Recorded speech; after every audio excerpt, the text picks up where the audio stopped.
Morning. Good morning. We'd like to welcome Alabama head coach Nick Saban to the stage for today's college football playoff semifinal media day. After Coach Saban makes an opening statement, we'll open up the floor to questions. Please raise your hand, wait for the microphone, and identify yourself by name and media outlet.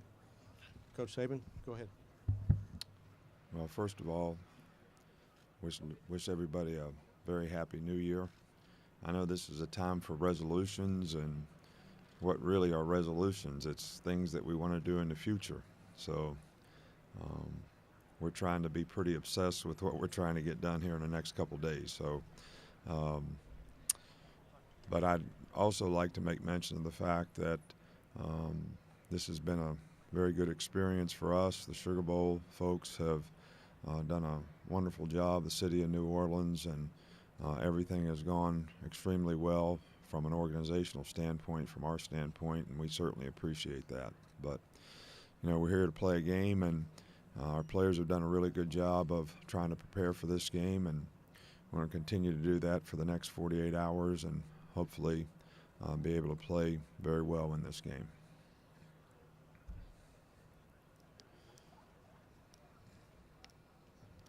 Hey, Nick. Adam Kramer from Bleacher Report. Josh Jacobs, maybe somewhat of an untraditional recruiting trip to get to Alabama compared to some of the other backs.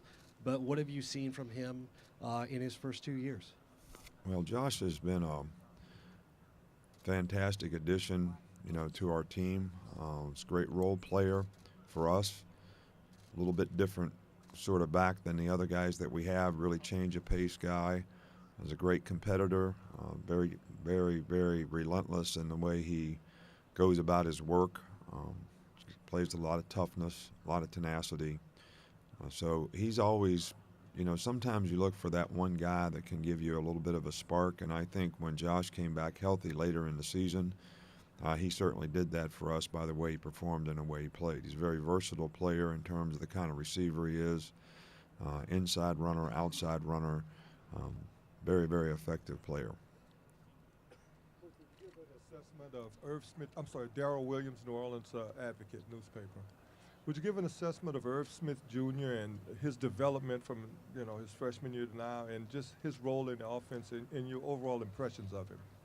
Well, we're really pleased with Irv. Got to play last year quite a bit as a freshman. I'm sure that enhanced his development to some degree, but he's improved dramatically, you know, through last year to this year, and probably one of our most consistent performers in terms of what we ask him to do. I think the role of a tight end has maybe changed a little bit in this day and age of football. They're kind of got to be on-the-line blockers. They're off-the-line sort of fullback type guys, and sometimes you ask them to split out and be receivers. And Irv has done all three of those things very well for us and has played very consistently. Rick Bonnell with the Charlotte Observer. This being the third straight year that you've played against Clemson, is there anything distinctive you notice about Dabo's teams? Well, first of all, I think Dabo does a fantastic job with his team. He's got a really good coaching staff. I think they're very innovative in some of the things that they do offensively, which makes it very hard for them to defend. I think they do a very good job of utilizing the personnel that they have. You know, on offense, they're very talented. On defense, create a lot of problems for you, very aggressive in how they play. They've got some really good players, but those players play extremely well. And, you know, they're very solid on special teams and everything they do. So when you look at their team, it's hard to find a lot of weaknesses in terms of what they do and how they do it and the consistency that they do it with. So, you know, I just think this is a really good program, very well coached. I think Dabo has, you know, great leadership in terms of how people respond to him, and you can tell that by the way his team plays.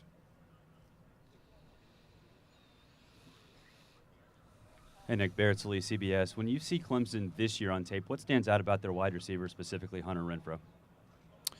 Well, Hunter Renfrow is, you know, a pain in the you-know-what in terms of Nothing different from last year to this year.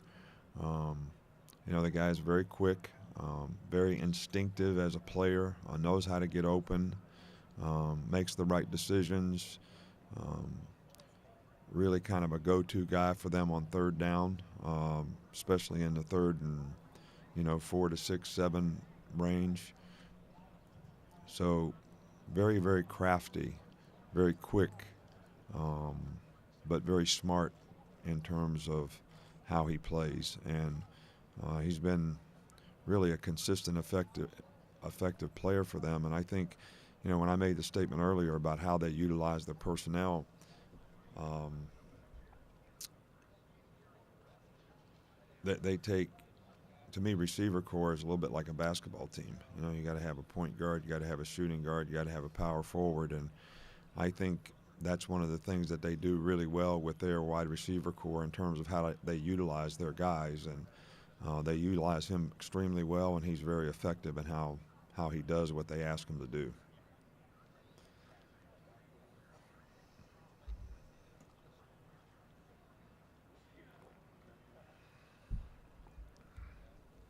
Chris Lowe, ESPN. Nick, where has Jalen grown the most as a quarterback and a leader?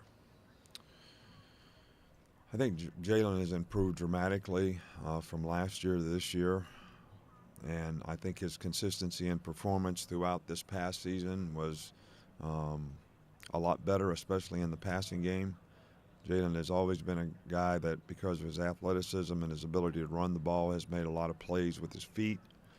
But I also think that we've been able to help him develop as a quarterback in terms of his decision-making in the pocket. And when he has done that well, he's been extremely effective, and he's been a little more consistent at doing that well this year.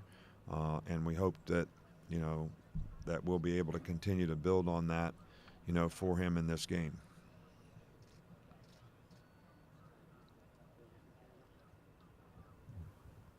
Coach Saban back here. Aslan Hodges, CBS in Dothan, Alabama. Coach, the last month, obviously very valuable to get these guys on defense healthy, but on the offensive side, have you seen the development you'd want out of your wide receivers in the last month to give somebody to complement Calvin on the outside? Well, first of all, we have gotten a few players back on defense, but we also lost Hootie Jones in the Auburn game, Sean Dion Hamilton, who was a signal caller on defense. So lost Dylan Moses, who really kind of took his place. So we've kind of gained a few and lost a few. But it's a new mix of people and a new chemistry of how those guys are going to work together in this game. And I think that's extremely important in terms of communication when you play against no-huddle type teams. Offensively, I think we have other weapons on offense that have made plays, whether it's Jerry Jeudy, Smitty, Ruggs, Robert Foster, Cam Sims. I just think we have to utilize those guys, and I think they're all very capable, and we have a lot of confidence in them. So it's a matter of the quarterback developing confidence, making the right decisions, getting the ball to the right guys, and that's something that we worked on very, very hard all year long, and hopefully over this time it's going to show that we have made improvement.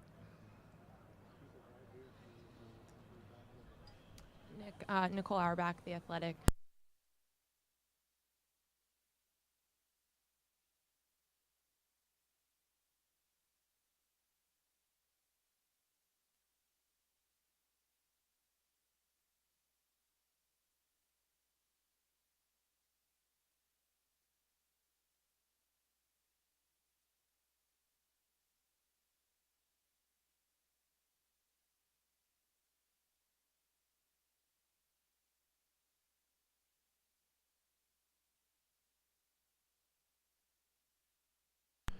More like formation breakdowns. What do they do in these formations, these personnel groups, these motions? How are they different this year than what they've been in the past?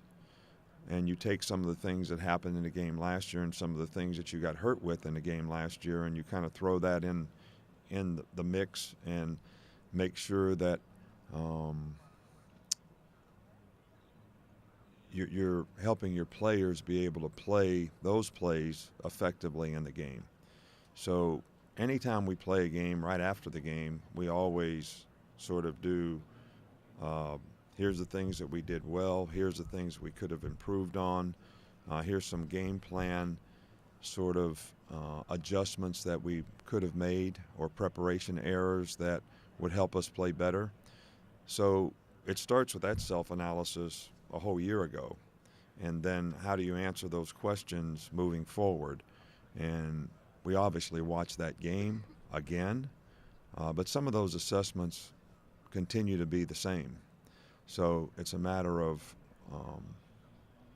trying to fix those things and get the players to understand the issues and the problems and get tied together in terms of how you play the plays. To me, there's a lot of quarterback runs.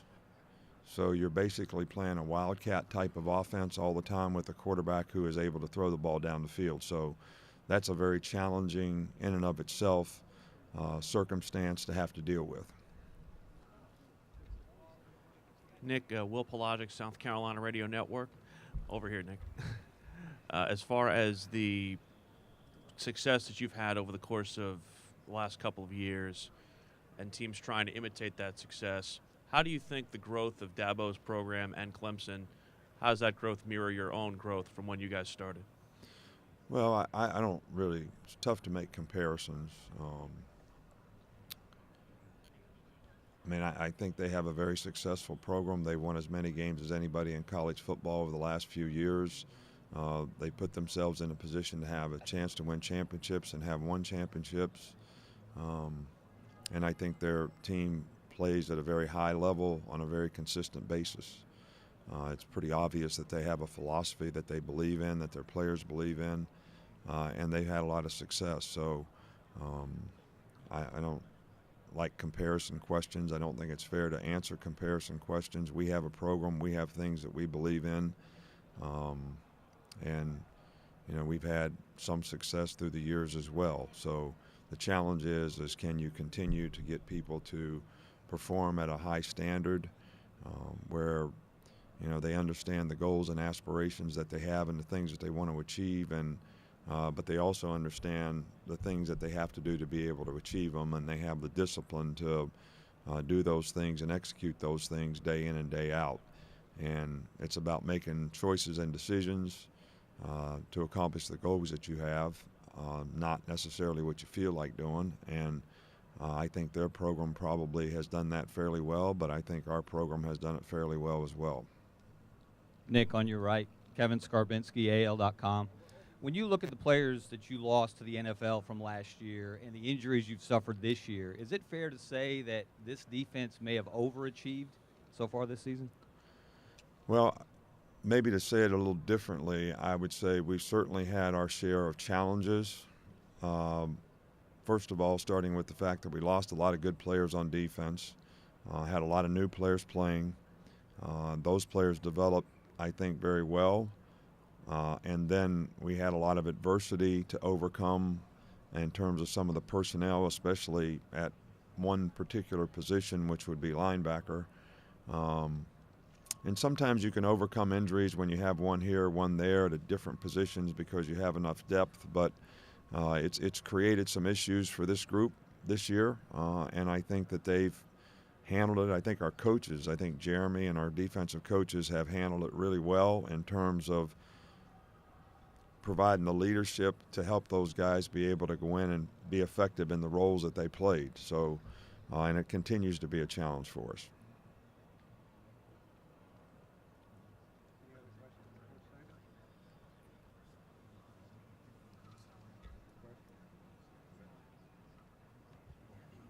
Coach, Mike Egenheimer with the Baton Rouge Advocate. You've been here before with Coach Dunbar. How has he been to add to your staff again and get to come back here? Well, I think Coach Dunbar has been very good addition to our staff. Very good coach, very knowledgeable, has a lot of experience, and I think he's helped some young players at that position develop to the point where they've been fairly effective players for us on a consistent basis all year long. So, he's been a really good addition and knows the system, knows how we want to do things, and I think has been fairly effective in, getting that across to the players. So it's been a good experience.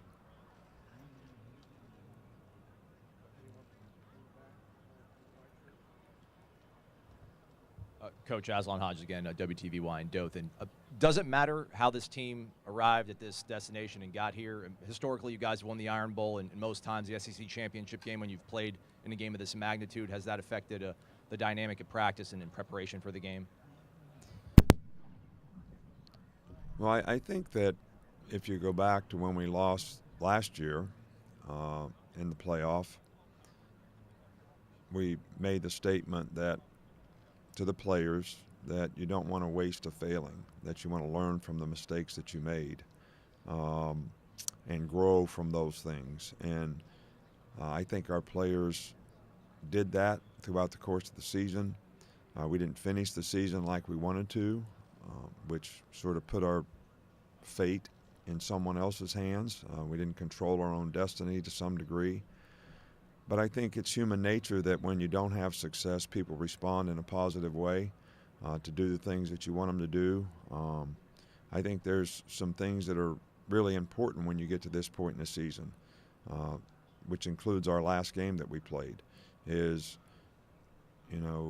what do you want to accomplish and what are you willing to do it?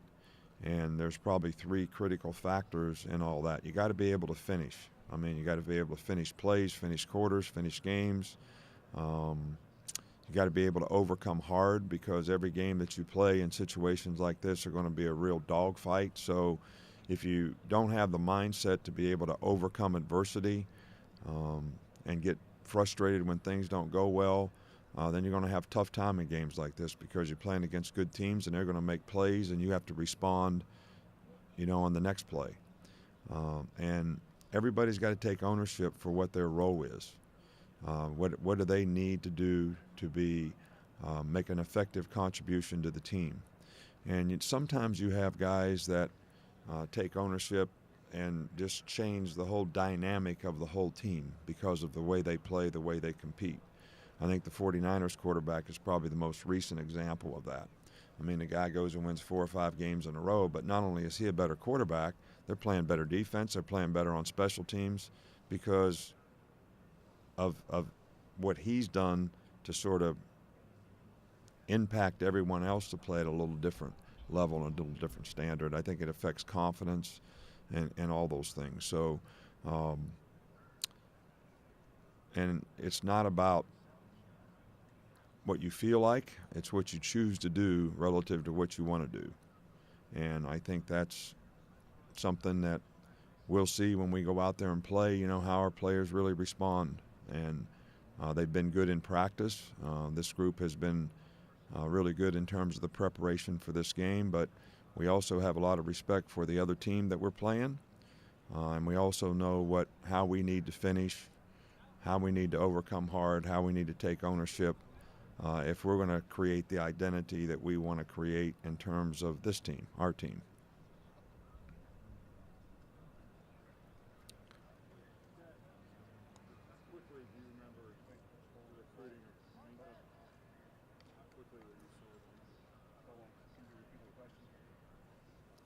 Sorry.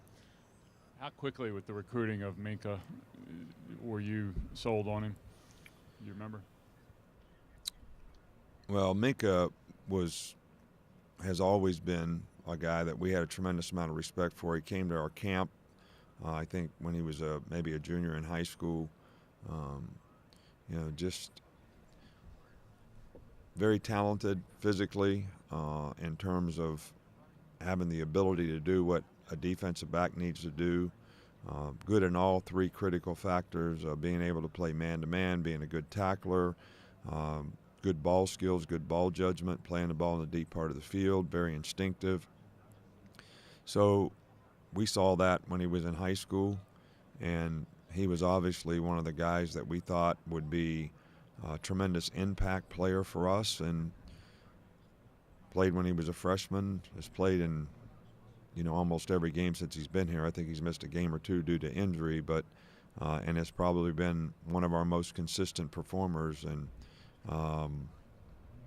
we had high expectations for what he would be able to accomplish and what he would be able to do here. And I can't say that we're disappointed in any area, and he's probably exceeded those expectations because of the consistency that he's been able to play with.